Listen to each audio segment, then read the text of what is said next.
South ইন্ডিয়ায় এটি একটি পপুলার ডিশ। বানানো যেমন সহজ, খেতে তেমনই টেস্টি। মাত্র 10 মিনিটে রেসিপিটি বানানো যায়, আর এইভাবে বানালে সবারই পছন্দ হবে, এই গ্যারেন্টি আমি দিতে পারি। গুড ইভিনিং এভরিওয়ান, শতাব্দীর কিচেনে আপনাদের সবাইকে স্বাগত জানাই। আজকের রেসিপি লেমন রাইস। তাহলে চলুন শুরু করা যাক আজকের এই সহজ এবং সুস্বাদু রেসিপি। এই রেসিপির জন্য প্রথমে 2 চামচ ঘি দিয়ে দেব। ঘিটা মেল্ট হয়ে আসা পর্যন্ত অপেক্ষা করব। ঘিটা মেল্ট হয়ে গেলে 2টো শুকনো লঙ্কা দিয়ে দেব।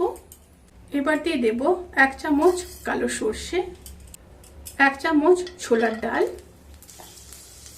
কিছুটা কাজু, কিছুটা চিনেবাদাম, আর দিয়ে দেব কিছুটা কিশমিশ, আর সাথে দিয়ে দেব কারি পাতা।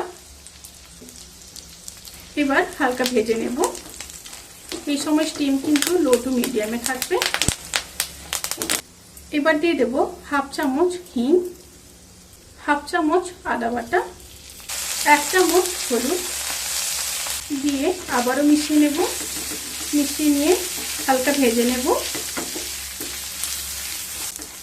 হালকা ভাজা হয়ে গেলে এবার দিয়ে দেব 2টো চেরা কাঁচা লঙ্কা। সমস্ত উপকরণগুলো ভাজা ভাজা হয়ে গেলে এবার রাইসটা দিয়ে দেব।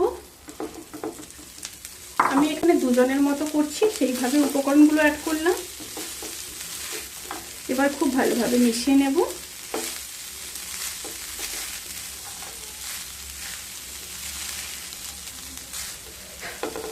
এই সময় স্টিমটা কিন্তু লো টু মিডিয়ামে থাকবে, আর বেশি রাইসটাকে নাড়বেন না, তাতে করে ভেঙে যাবে। খুব হালকা হাতে নাড়তে হবে।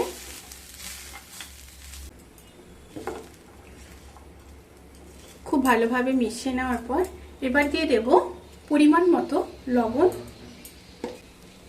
একটা লেবুর হাফ লেবুর রস, আর দিয়ে দেব বেশ কিছুটা ফ্রেশ ধনেপাতা। আবারও খুব ভালোভাবে মিশিয়ে নেব।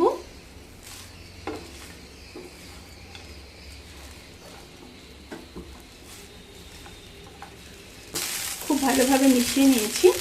লেমন রাইসটা কিন্তু সার্ভ করার জন্য একদম রেডি। এবার গ্যাসের ফ্লেমটাকে অফ করব। অফ করে গরম গরম সার্ভ করে দেব। রেসিপিটি কেমন লাগলো প্লিজ কমেন্ট করে জানাতে কিন্তু ভুলবেন না। যদি ভালো লেগে থাকে তাহলে সাবস্ক্রাইব করে পাশে থাকা বেল আইকন প্রেস করে নোটিফিকেশান অল করে রাখবেন। তাতে করে আমি যত রেসিপি দেব সমস্ত লিঙ্ক আপনাদের কাছে পৌঁছে যাবে। আপনারা সবাই ভালো থাকবেন, সুস্থ থাকবেন, সাবধানে থাকবেন। আজকের মতো এই পর্যন্ত। পরের ভিডিওর জন্য অপেক্ষা করুন। টাটা।